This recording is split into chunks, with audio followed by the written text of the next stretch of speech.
What's going on? What's going on? Man, that was interesting. In Dubai, we had Herring taking on Frampton. And, actually, first thing, Herring should be on his F top rank, Bob Arum ish today. That's what he should be doing. Because this whole thing this week of the fake Terrence Crawford versus Manny Pacquiao news just completely kind of just took over all boxing talk for most of the week. And this is the week leading up to Herring versus Frampton, where Top Rank, where ESPN, their whole focus should have been really talking about this particular fight and pushing this fight. But of course, when it comes to particular fighters, Top Rank could care less about promoting and pushing them, and ESPN could pretty much care less about pushing boxing in general, period. So that's just what it is. But it kind of took away from this fight, and it just didn't get the push. I don't think it got anything close to the promotion that it should have gotten. you know. But regardless, they went out there, they fought. This was supposed to be a fight where Frampton was supposed to win this fight.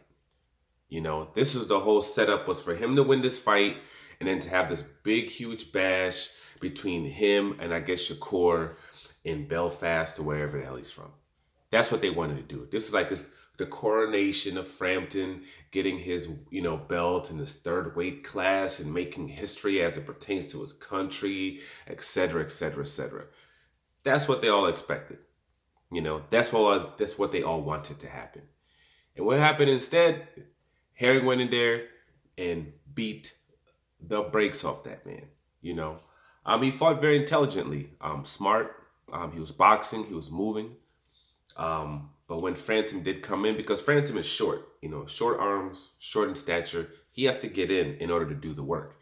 He has to get in order to have any kind of success, especially on a man that with that type of height. This man is like 5'9", he's like he's 5'10", long ass arms, and he knows how to utilize, what God has blessed him with, when it comes to, physical stature.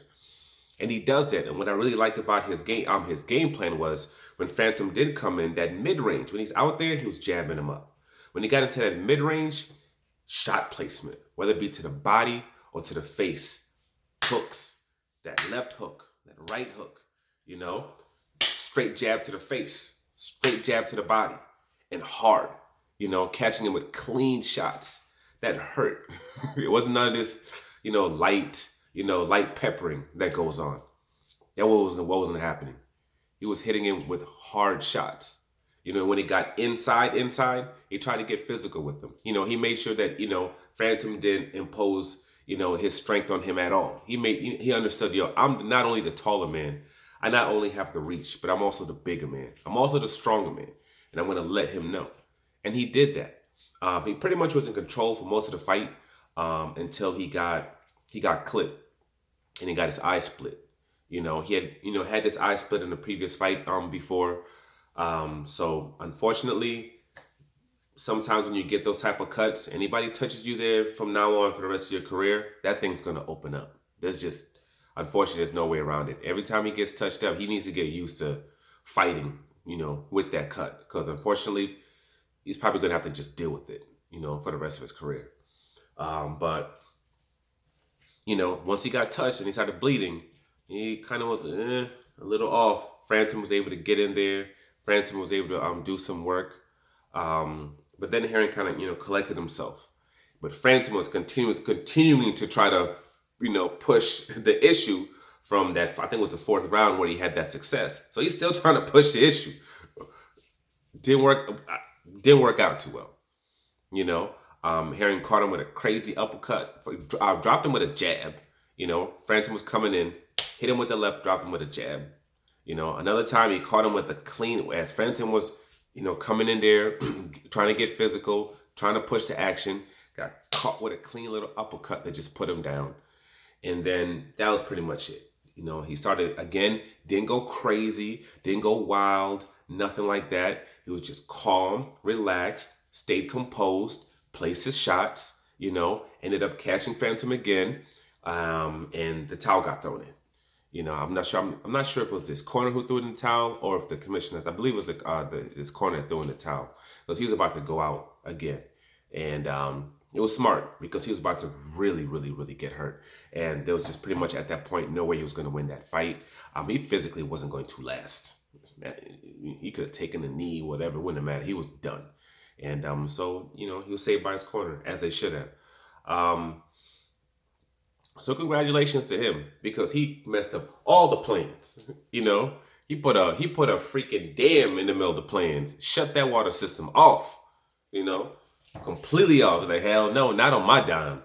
People are gonna put respect on my name, and they're gonna have to put respect on this name. And I know now.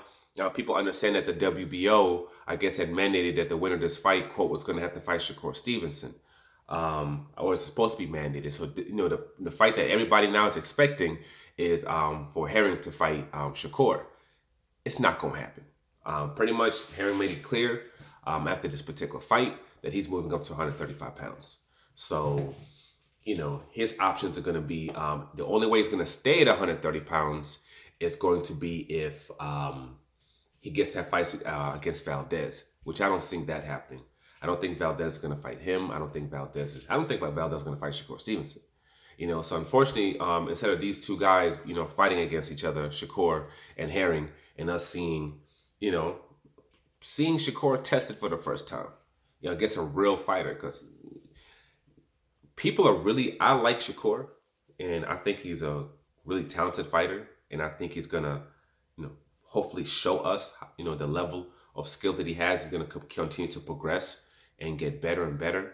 But the way that people are praising him and the pedestal that they're putting him on, he's not that. His last fight, that one that all these fighters keep going 12 rounds with them, if you're on that level, they should not be going 12 rounds with you. I'm sorry.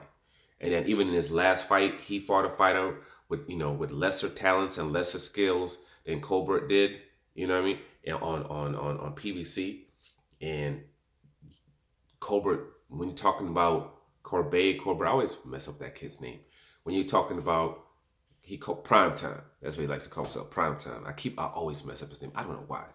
But if you look at skills that was shown between those fighters, Prime Time, I'm sorry, he was showing himself to be in a whole different level than a Shakur Stevenson. And I'm not saying that Shakur Stevenson is not a talented fighter, he's not skilled. I think he has the ability to be the best out of everybody. So not like I'm trashing it. I think he has the ability to become the best out of everybody that's there besides Tank Davis. I think he'd be better than all the other fighters. But the pedestal they're already putting him on, he's not that. He's not that right now. He's not. He's not. I'll say it for the 15th time. He's not that. But he is very skilled. Very, very, very, very skilled. But we need to stop. One thing I don't like is when people can start to crown these young fighters without showing what they are and how good they are. And people always say, oh, well, these guys won't fight him. Well, regardless if those guys will fight him or not, or their promotional companies can't get them those big fights or not, we still have not seen it. You know what I'm saying? We still have not seen them against that level of competition. So until they step it up a little bit, and we see how they look against that, we can't say that. Like you see someone like Ennis. Ennis keeps jumping up the competition. He was fighting a lot of super cab drivers for a long time. But he stepped up the last fight, and now he's fighting against Lipinets. He's fighting against a top 10, guy that's ranked top 10 in a lot of categories as far as, in top 10 in championship divisions. On whatever, WBA, WBC. I think he's top 10 in the WBO.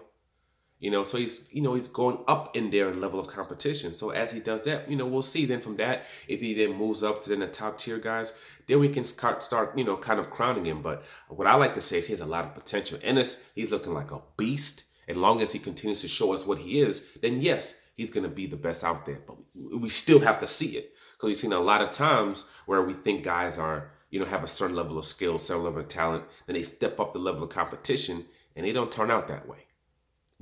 So we can't just assume, we can't just make assumptions. We gotta wait until we actually see it. So I'm not gonna, people are like, oh, Shakur's the best in the division. No, he's not.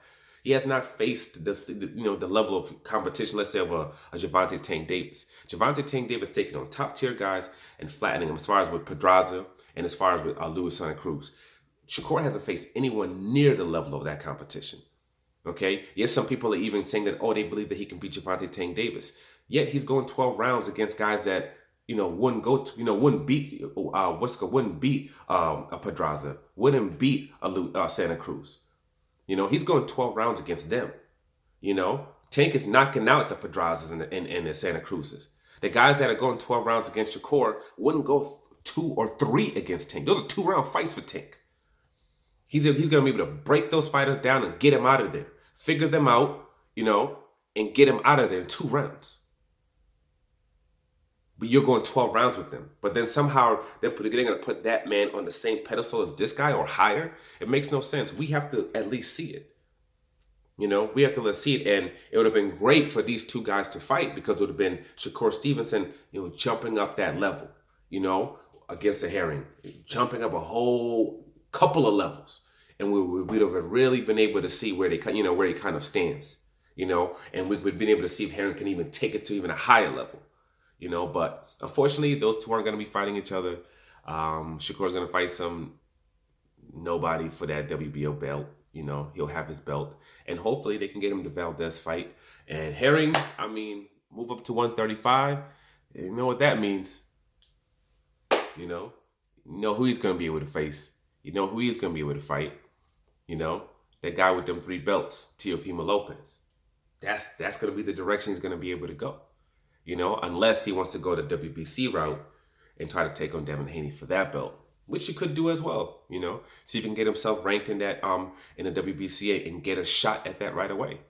Maybe that's something he can do as well. So he going up to 135, he got some options, man. Where like within a 1 fight, 2 fights, he can get himself a big fight and really mess up the apple cart at 135 pounds, whether it be with that WBC or these belts. So maybe they'll send him on a mission.